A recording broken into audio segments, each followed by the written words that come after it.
మీ business promotion ads కోసం లేదా పుట్టినరోజులు, వివాహ వార్షికోత్సవాలు, పదవీ విరమణలు మొదలగు అన్ని కార్యాలకు మా 69 టీవీని సంప్రదించగలరు. లక్ష్మీనాయుడి హత్య అత్యంత హేయమైన చర్య. హత్య కేసు నిందితులపై కఠినమైన సెక్షన్లు పెట్టి ఇప్పటికే అరెస్టు చేశారు. ముఖ్యమంత్రి గారి ఆదేశాల మేరకు హత్య కేసు విచారణ వేగంగా జరిగేలా ఫాస్ట్ ట్రాక్ కోర్టు ఏర్పాటు చేశాం. నిందితుల ఆస్తుల జప్తునకు సిఫార్సు చేశాం. మరోపక్క లక్ష్మీనాయుడు సతీమణికి 2 ఎకరాలు 5 లక్షల రూపాయలు పరిహారం, 2 పిల్లలకు 2 ఎకరాల చొప్పున భూమి ఇచ్చి పిల్లల పేరిట 5 లక్షల రూపాయల చొప్పున ఫిక్స్డ్ డిపాజిట్ చేస్తాం. ఇదే ఘటనలో గాయపడిన పవన్, భార్గవులకు పరిహారం ఇస్తాం.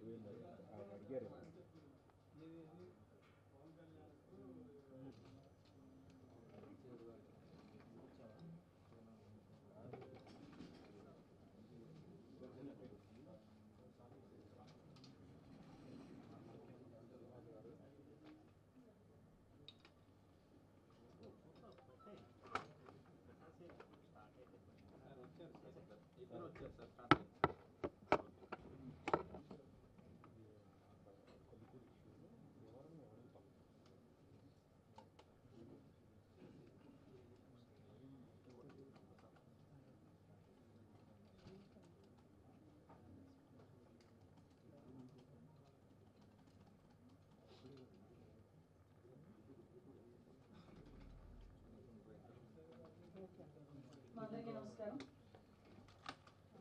అందరికీ తెలుసు, ఒక దురదృష్టకర సంఘటన. నెల్లూరు జిల్లా గుడ్లూరు మండలం దార్కాన్పాడు విలేజ్ సంబంధించిన తిరుమలశెట్టి లక్ష్మీనాయుడు హత్య మనందరికీ కూడా తెలుసు. యాక్చువల్గా సంఘటన జరిగిన తర్వాత గౌరవ ముఖ్యమంత్రి గారి ఆదేశాల మేరకు ఒక కమిటీ అక్కడికి మేమందరం కూడా వెళ్ళడం జరిగింది. గౌరవ మంత్రివారి నారాయణ గారు, అదేవిధంగా గౌరవ స్థానిక ఎమ్మెల్యే నాగేశ్వరరావు గారు, అదేవిధంగా జనసేన పార్టీ ఎమ్మెల్యే బుల్శెట్టి శ్రీని గారు అందరం కలిసి, అదేవిధంగా బీజేపీ నాయకులు అందరం కలిసి ఆ గ్రామాన్ని, అదేవిధంగా కుటుంబాన్ని కూడా సందర్శించడం జరిగింది.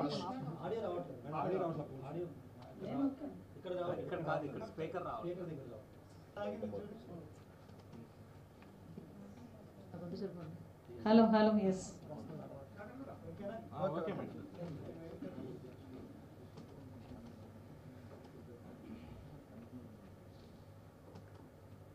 అందరికీ నమస్కారం. మనందరికీ తెలుసు, నెల్లూరు జిల్లా గుడ్లూరు మండలం దార్కాన్పాడు విలేజ్లో తిరుమలశెట్టి లక్ష్మీనాయుడు అన్న వ్యక్తిని అతి దారుణంగా హత్య చేయటం, ఆ ఘటనకి సంబంధించి గౌరవ ముఖ్యమంత్రి గారు స్పందించి ఒక కమిటీని ఏర్పాటు చేసి ఆ సంఘటన జరిగిన పూర్వపరాలు, అదేవిధంగా అక్కడ ఆ కుటుంబ నేపథ్యం అవన్నీ కూడా తెలుసుకొని రమ్మని నన్ను, అదేవిధంగా గౌరవ మంత్రివర్యులు నారాయణ గారిని, అదేవిధంగా లోకల్ ఎమ్మెల్యే నాగేశ్వరరావు గారిని, అదేవిధంగా జనసేన పార్టీ నుంచి మన తాడేపల్లిగూడెం ఎమ్మెల్యే గారు బొలిశెట్టి శ్రీని గారిని, అదేవిధంగా కొంతమంది బీజేపీ నాయకుల్ని కూడా వెళ్ళమంటం జరిగింది.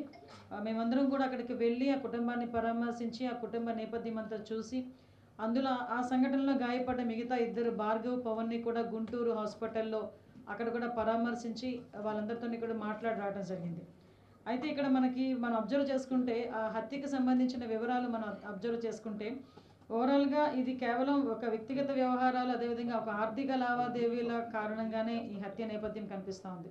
ఎందుకంటే ఎవరైతే అక్యూజ్డ్ ఉన్నారో, నిందితుడు ఉన్నాడో అతను హరిశ్చంద్ర ప్రసాద్, అతను అదేవిధంగా లక్ష్మీనాయుడు, తిరుమలశెట్టి లక్ష్మీనాయుడు, వాళ్ళిద్దరూ కూడా చాలా క్లోజ్ ఫ్రెండ్స్. వాళ్ళిద్దరూ కూడా కలిసి వ్యాపారాలు చేసుకునే వ్యక్తులు. వాళ్ళు ఎప్పటి నుంచో ఒకే అసోసియేషన్లో ఉండే పరిస్థితి. అంటే వాళ్ళిద్దరూ కూడా మంచి స్నేహితులుగా ఉండి వాళ్ళ తాలూకు జీవన విధానాలని ముందుకు సాగిస్తున్న నేపథ్యంలో ఒక ఆర్థిక లావాదేవీ ఏదైతే 2,30,000 రూపాయలు ఏదైతే లక్ష్మీనాయుడికి ఇవ్వాల్సిన అవసరం ఉందో ఆ నేపథ్యంలో, అదేవిధంగా చిన్న చిన్న వ్యక్తిగత కారణాల దృష్ట్యా వాళ్ళిద్దరి మధ్యలో ఒక గొడవ స్టార్ట్ అయింది. ఆ గొడవ తర్వాత కూడా వాళ్ళు వెళ్ళి వార్న్ చేసుకోవడం, ఒకరినొకరు వార్న్ చేసుకోవడం ఇవన్నీ కూడా జరిగినాయి. అయితే తర్వాత దీన్ని కొంచెం కక్షపూరితంగా తీసుకున్న అక్యూజ్డ్ నిందితుడు వాళ్ళ మీద ఎలాగైనా కక్ష తీర్చుకోవాలనే ఉద్దేశంతో ఒక ఇంటెన్షనల్గా వాళ్ళ అన్నదమ్ములతో సైతం 3 బైక్ మీద వెళ్తున్న సందర్భంలో వాళ్ళ 3ని కూడా హిట్ ఇవ్వడం జరిగింది. అంటే గుద్దడం, అంటే కారుతో గుద్దడం ఒక ఎత్తు అయితే ఆ చంపిన విధానం కూడా చాలా బ్రూటల్గా చంపిన పరిస్థితి కూడా కనిపించింది. దీని మీద చాలా క్లియర్గా మనం ఒక్కసారి చూసుకుంటే అంత అతి దారుణంగా హత్య చేసి తర్వాత తప్పించుకోవాలి అనుకోవటం కానీ, లేకపోతే ఇమ్మీడియట్గా అక్కడ హత్య చేసిన తర్వాత కూడా అక్కడ ఏదో రాడ్ తీసుకొని మిగతా ఇద్దరిని కూడా స్పాట్లో లక్ష్మీనాయుడు గారు చనిపోయారు. మిగతా భార్గవ్ పవన్ మీద దాడి చేయడం, అదేవిధంగా ఇందులోని ఇన్వాల్వ్మెంట్ ఉందన్నట్టుగా వాళ్ళ ఫాదర్ని కూడా, ఎవరైతే నిందితుడు ఉన్నాడో నిందితుల తారీఖు తండ్రిని కూడా ఇందులోని వాళ్ళు చేర్చడం కూడా జరిగింది. ఇమీడియట్గా నెల్లూరు ఎస్పీ గారు కూడా నిందితుల్ని పట్టుకొని రిమాండ్కి కూడా పంపించడం జరిగింది. అదే కాకుండా వాళ్ళ తాలూకా ఆస్తులు కూడా కనుక్కొని ఆస్తులను కూడా జప్తు చేయడం కూడా జరిగింది. జప్తు కూడా సిఫార్సు కూడా చేయడం జరిగింది. అంటే విషయం ఏంటంటే ఇక్కడ ఇమీడియట్గా పోలీస్ యాక్షన్ తీసుకున్నారు, ఇమీడియట్గా పోలీస్ కూడా రిమాండ్కి పంపించారు. ఎక్కడా కూడా ఎటువంటి ఇబ్బంది లేకుండా చూసుకున్నారు. అదేవిధంగా కంపల్సరీగా ఆ కుటుంబం ఏదైతే ఉందో ఆ కుటుంబాన్ని కూడా మనం హక్కును చేర్చుకోవాల్సిన అవసరం ఉంది. అది ఎందుకంటే ఆ భార్య కూడా చాలా చిన్నపిల్ల, ఆ అమ్మాయికి 2 పిల్లలు ఆడబిడ్డలు, ఒకరు 1 సంవత్సరం ఆడబిడ్డ, ఇంకొకరు 4 సంవత్సరాల ఆడబిడ్డ. వాళ్ళతో పాటు ఎవరైతే గాయపడ్డారో లక్ష్మీనాయుడు తాలూకా సొంత తమ్ముడు పవన్, ఆ అబ్బాయికి యాక్సిడెంట్ తర్వాత, యాక్సిడెంట్ ఇన్ ద సెన్స్ అతను చేసిన యాక్సిడెంట్, ఇంటెన్షనల్గా చేసిన యాక్సిడెంట్.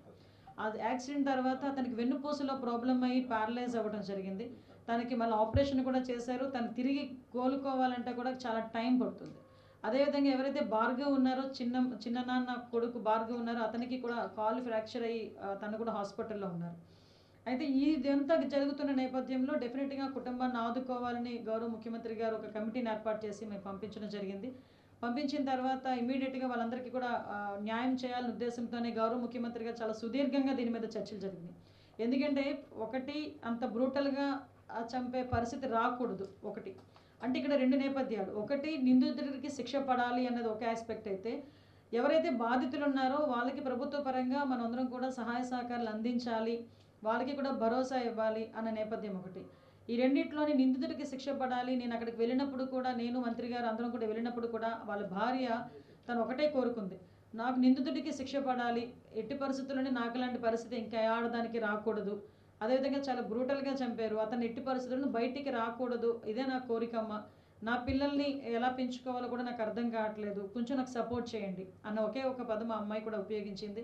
దాని నేపథ్యంలోనే ఇమీడియట్గా దీని మీద చర్చించి, ఎవరైతే నిందితుడు ఉన్నాడో నిందితుడికి బెయిల్ రాకుండానే ఎట్టి పరిస్థితుల్లోనూ కూడా శిక్ష పడాలి. దీనికి ఏ రకంగా చేయాలి, పర్టికులర్గా ఇప్పుడు ఫాస్ట్ ట్రాక్ కోర్ట్స్ని దీనికి అప్పగించడం జరిగి, ఈ కేసుని అప్పగించడంతో పాటు ఒక స్పెషల్ పీపీని కూడా ఏర్పాటు చేసి ఈ కేసుని అతి త్వరితగతిన మనకు కన్విక్షన్కి వచ్చేటట్టుగా చేయటానికి ప్రభుత్వ పరంగా అన్ని చర్యలు కూడా తీసుకోమని గౌరవ ముఖ్యమంత్రి గారు ఆదేశాలు ఇవ్వటం జరిగింది. దాని మీద ఈరోజు ఆ పరిస్థితి కూడా మేము ముందుకు తీసుకెళ్తున్నాం. అదేవిధంగా ఇప్పుడు ఆ కుటుంబాలని కూడా మనం ఆదుకోవాలి కాబట్టి, ఎవరైతే చిన్న బిడ్డలు ఉన్నారో, ఆడబిడ్డలు, 2 కూడా ఆడబిడ్డలు, ఆ 2 పిల్లలు, అదేవిధంగా తల్లి అంటే లక్ష్మీనాయుడు భార్యకి వాళ్ళ 2 పిల్లలకి కూడా ముగ్గురికి 3 ఎకరాలు, అంటే 2 ఎకరాలు పొలముతో పాటు 5 లక్షలు వాళ్ళకి డబ్బులు కూడా ఇవ్వడానికి, ఆర్థిక సహాయం చేయడానికి గవర్నమెంట్ సిద్ధపడింది. ఈ చిన్నపిల్లలు ఎవరైతే ఉన్నారో వాళ్ళిద్దరికీ కూడా ఫిక్స్డ్ డిపాజిట్ చేసి, వాళ్ళు పెద్ద అయిన తర్వాత ఆఫ్టర్ 18 ఇయర్స్ వాళ్ళు తీసుకునేటట్టుగా కూడా ఫిక్స్డ్ డిపాజిట్ చేయడానికి కూడా గవర్నమెంట్ సిద్ధపడి, ఆ 2 పిల్లల తాలూకా చదువు మొత్తం కూడా గవర్నమెంట్ తీసుకునేటట్టుగా కూడా ఈరోజు నిర్ణయం తీసుకోవడం జరిగింది. గౌరవ ముఖ్యమంత్రి గారు నిర్ణయం తీసుకోవడం జరిగింది.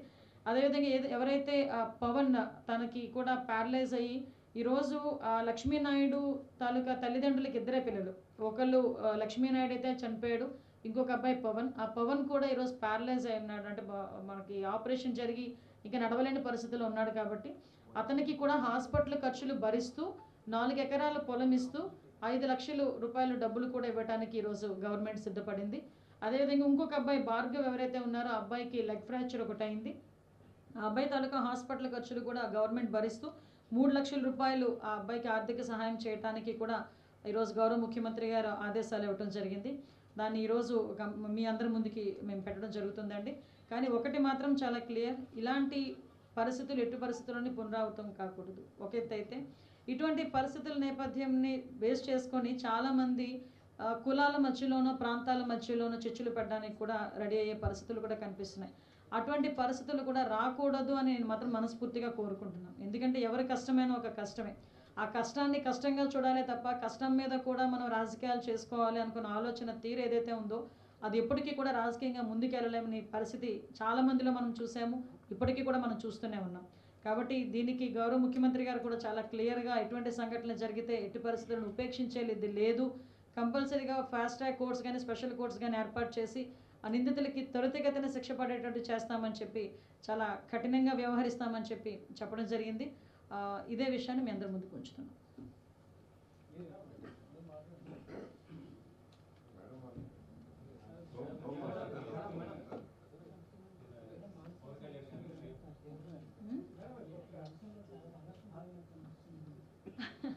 సంఘర్షణ ఏం కాదండి. సంఘర్షణ అంటే మీరు అన్నట్టు సంఘర్షణ అనుకోరు. ఒక పక్క నుంచి ఒక ఆడబిడ్డగా ఆలోచన చేయాలి, ఒక పక్క నుంచి ఒక హోమ్ మినిస్టర్గా ఆలోచన చేయాలి, పక్క నుంచి గవర్నమెంట్. ఎందుకంటే ఇప్పుడు సంఘటనలా చూడకుండా దాన్ని కూడా కులాల మధ్యలోనే మతాల మధ్యలోనే ఆపాదించాలని చూడటం ఒక ఎత్తైతే, కులాల మధ్యలో చిచ్చు రగల్చాలని చెప్పి ఆలోచన చేసే బ్యాచ్ ఒకవైపు ఉంది. ఇంకొక బ్యాచ్ సోషల్ మీడియాలో రెడీగా ఉందన్నమాట. ఏదో గన్ పట్టుకున్నట్టుగా సోషల్ మీడియాలో నోటికి వచ్చినట్టు ఏది పడితే అదే మాట్లాడేసి కులాల మధ్యలో రెచ్చగొట్టడానికి ప్రయత్నం చేసే సందర్భాన్ని కూడా ఈరోజు మనం చూసాం. నేను ప్రతిసారి మాట్లాడుతుంటాను, బాధితులకి క్యాస్ట్ అవసరం లేదు, క్రిమినల్కి క్యాస్ట్ అవసరం లేదు. బాధితుడు ఏ కులంలో పుట్టినా అదే నొప్పి, అదే రక్తం, అదే బాధ. అదేవిధంగా క్రిమినల్ ఎక్కడ ఉన్న ఏ క్యాస్ట్లో ఉన్నా అదే శిక్ష పడాలి, అలాంటి ఇంకా కఠినమైన శిక్షలు పడాలి. కాబట్టి నేను మళ్ళీ కోరుకునేది ఏంటంటే ఇటువంటి వ్యవహారాల్లో ఆడబిడ్డ జీవితం మీద కూడా రాజకీయాలు చేసే పరిస్థితులు రాకూడదని మనస్ఫూర్తిగా మాత్రం నేను కోరుతున్నా. ఆ విషయంలో అయితే మాత్రం చిన్న మానసిక సంఘర్షణ నేనే కదండి చాలామంది పడ్డారు.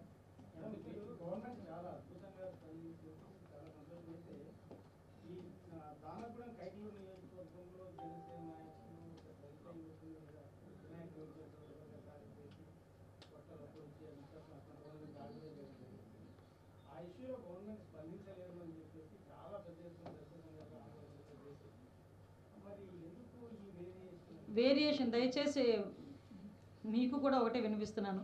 మీరు ఒక రెస్పాన్సిబుల్ జాబ్లో ఉన్నారు. ఒక రెస్పాన్సిబుల్ జాబ్లో ఉండేటప్పుడు మీలాంటి వాళ్ళ నోట్ల నుంచి కొన్ని పదాలు బయటకు వస్తే అది టేక్ ఇట్ గ్రాంటెడ్గా తీసుకుంటారు ప్రజలు కూడా. ఎందుకంటే you are also very aware that public safety కూడా. నేనేమంటానంటే ఇప్పుడు మీరు స్పందించలేదని మీరు అంటున్నారు. ఎంతవరకు ఆ నిందితులను పట్టుకోవడం కానీ ఆ నిందితుల్ని రిమాండ్ పట్టడంలో కానీ ఎక్కడ కూడా చిన్న కాలయాపన కూడా లేకుండా ఆ లోకల్ ఎస్పీ వాళ్ళందరూ చెప్పడమే కాకుండా చాలా క్లియర్గా బయటకు వచ్చి ఎక్స్ప్లెయిన్ చేశారు. నేనేమంటానంటే ఇక్కడ నేను ఇందాకే చెప్పాను, క్రిమినల్కి క్యాస్ట్ ఉండదు, బాధితుడికి క్యాస్ట్ ఉండదు.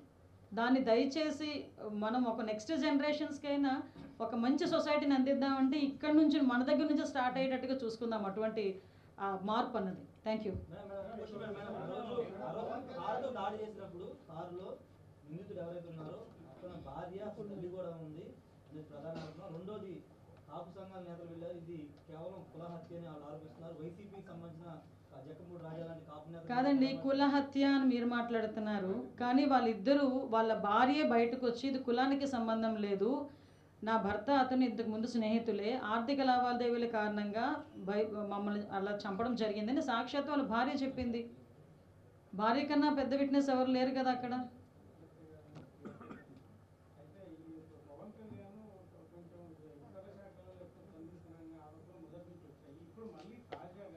ఆయన డిప్యూటీ సీఎం అండి, పవన్ కళ్యాణ్ గారు డిప్యూటీ సీఎం. సజెషన్స్ ఇవ్వడంలో తప్పే ఉంది. ఇప్పుడు ఒకరు ఏదైనా ఇన్ఫర్మేషన్ వచ్చింది, నా దగ్గరికి ఎవరో ఒకరు వస్తారు, వేరే శాఖ వాళ్ళు వస్తారు, అమ్మాయి ఇలా అన్యాయం జరిగింది అంటారు, నేను కన్సర్న్ మినిస్టర్కి చెప్తానా చెప్పనా?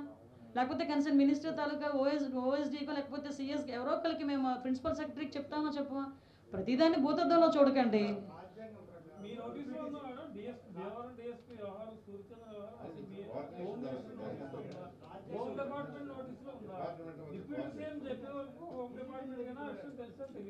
విషయం ఏంటంటే ప్రతి విషయాలు కూడా మా వరకు వస్తాయంటే మా వరకు రాకుండా ఏమి ఉండవు. ఇది జస్ట్ అఫీషియల్గా వచ్చిన కమ్యూనికేషన్ కింద భావించవచ్చు కదా. ఎందుకు దీనికి ఇంత రాద్దాంతో? మాకు లేని ఈగోలు మీకెందుకు అబ్బా? నాకు అర్థం కాదు. మాకున్నాయండి, మా నోటీసులో మాకున్నాయి, మా దగ్గర కూడా రిపోర్ట్ ఉంది.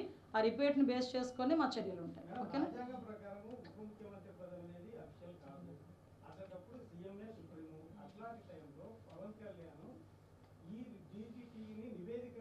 మాది ఎన్డీఏ కూటమి అండి.